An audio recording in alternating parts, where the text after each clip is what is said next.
Asia command भारतकोत्तम gold medal विजेता superstar company को programme HOD हेले रहो युद्ध तलवदगी इनारमा कसरी इनार को भित्ता मारुति कार दुईटा स्टेरिंग छोड़े रहा हाथ छोड़े रहा चारों बाइक यो सभी वाला बाइक को नाम सुनो हो तेरा बाइक को मामा को नाम था गाड़ी यामा। मेरा नाम सुमन उरांव हुआ। हम झारखंड जिला लोहरदगा के रहने वाले हैं और मेरा उम्र 29 साल हो गया।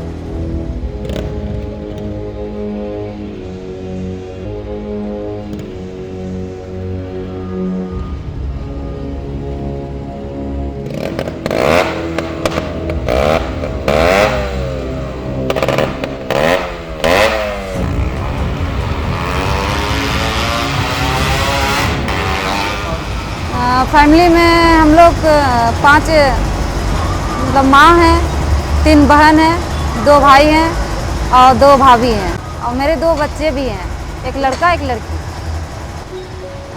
बचपन से यहाँ तक आने का रीज़न यही था कि घर में कोई कमाने वाला लोग नहीं था, बट माँ अकेले थी। बचपना रोजगारी में ही गुजरा, रेजा कुली दाई धंगरीन मतलब इसके उसके घर में काम करना। बट फिर जैसे जैसे बड़ा होते गए तो कुछ पैसा की अमाउंट की ज़रूरतें होने लगी। फिर माँ अकेले करती थी तो मुझे लगता था कुछ करना चाहिए। फिर इसी तरह से काम करते करते कहीं गई थी तो ये खेल मैंने देखी, मुझे अच्छा लगा अपने लाइफ के लिए।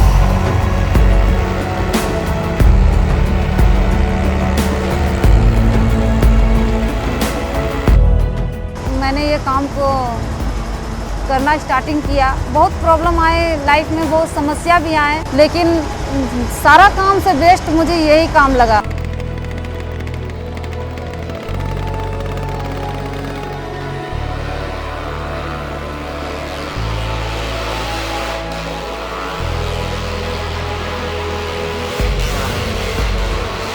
फिर जब कुछ ऐसा प्रॉब्लम आ गया घर में कि घर से सब कोई इधर उधर होना पड़ गया, कुछ गलत संगति में भाई चला गया तो पुलिस प्रशासन का भी खोजबीन होने लगा, छानबीन, तो उसके कारण से सब इधर उधर। फिर उसी पीरियड में मेरा मैरिज हो गया। मैरिज हुआ तो एक लड़की हुआ मेरा फर्स्ट में। फिर वो व्यक्ति मुझे छोड़ के चला गया।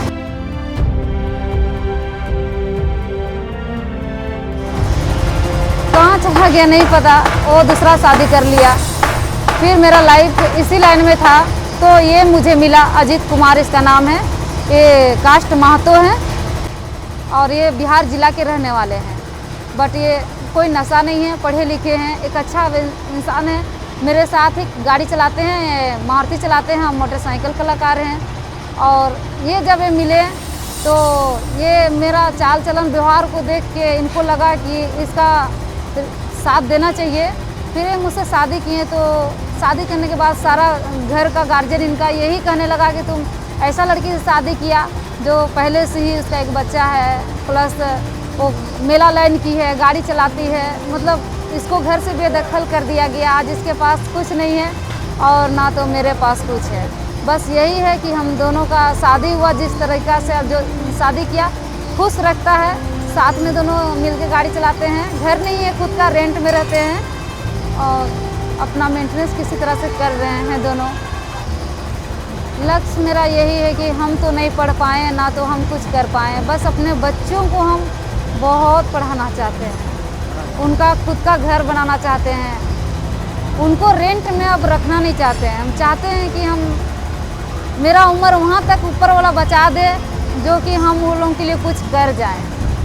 ऐसा ना हो कि पहले ही मौत हो जाए तो हम वो लोगों के लिए कुछ नहीं कर पाएँ।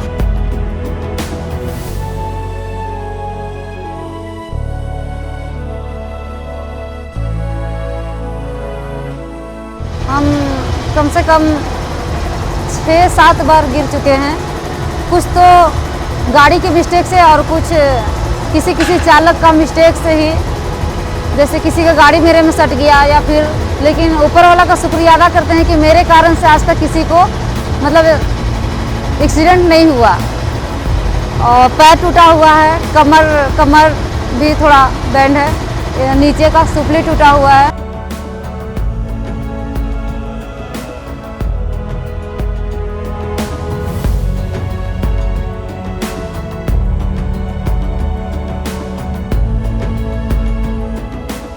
अभी भी मेरा किडनी ऑपरेशन हुआ है, यहाँ से यहाँ मतलब पेट में पूरा चीरा हुआ है ऑपरेशन। कल भी ये फूल गया था, फिर भी काम करना पड़ा, तो ये मेरा मजबूरी है। और जिसमें ड्राइव करते हैं उस समय तो बस एक ही सोच रहता है कि खुद से दूसरे कलाकार को ध्यान दूं, ताकि मेरे वजह से उनको मिस्टेक ना हो।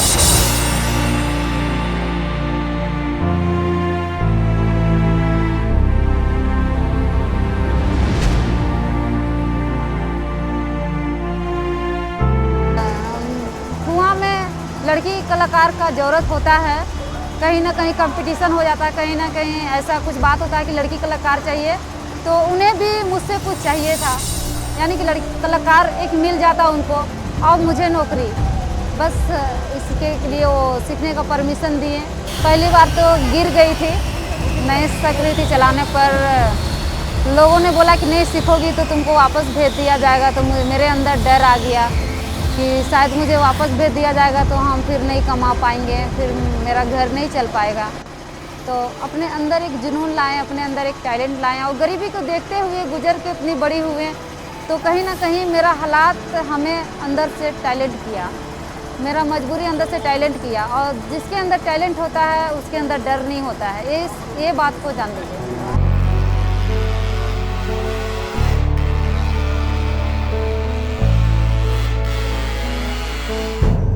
जिस वक्त हम एक्सीडेंट करके मेरा हाथ टूट गया, सीखने के बाद 2 महीने के बाद, तब मुझे लगा कि अब मैं पूरी तरह से विकलांग हो गई हूँ और अब मेरे से ज़्यादा गरीब कोई नहीं है। बट फिर जब हाथ हल्का हल्का सही हुआ, तब फिर जब चलाई ऊपर में, तब लगा फिर ऊपर वाला मुझे नया ज़िंदगी दे दिया कि अब किसी के आगे फिर हाथ नहीं फैलाना पड़ेगा।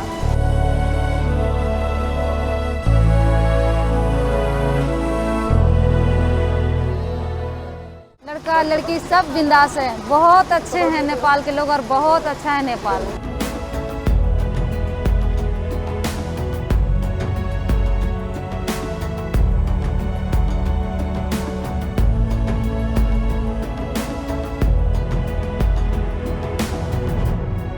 डर लाग्दैन तिमीलाई?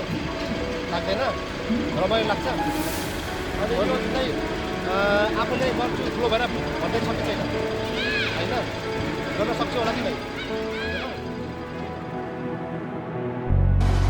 मतलब समाज से हम यही कहना चाहते हैं, जो गरीब लड़की लोग हैं और जो मजबूर हैं, हालात से मजबूर हैं, उन लोगों को सपोर्ट करें, क्योंकि हर लड़की ये काम में नहीं आना चाहती है। क्योंकि लड़की लोगों का तो उंगली भी हल्का सा कट जाता है तो वो घबराने लगते हैं, डरते हैं, उतना हौसला नहीं जुटा पाते हैं। तो ऐसा समाज मेरे जैसा हालात में ना धक्का मारे कि इस जगह आना पड़े, क्योंकि ये जगह ऐसा है कि बच गया तो ज़िंदगी, ऐसे तो मौत है ही है, इसका नाम ही है मौत का कुआं।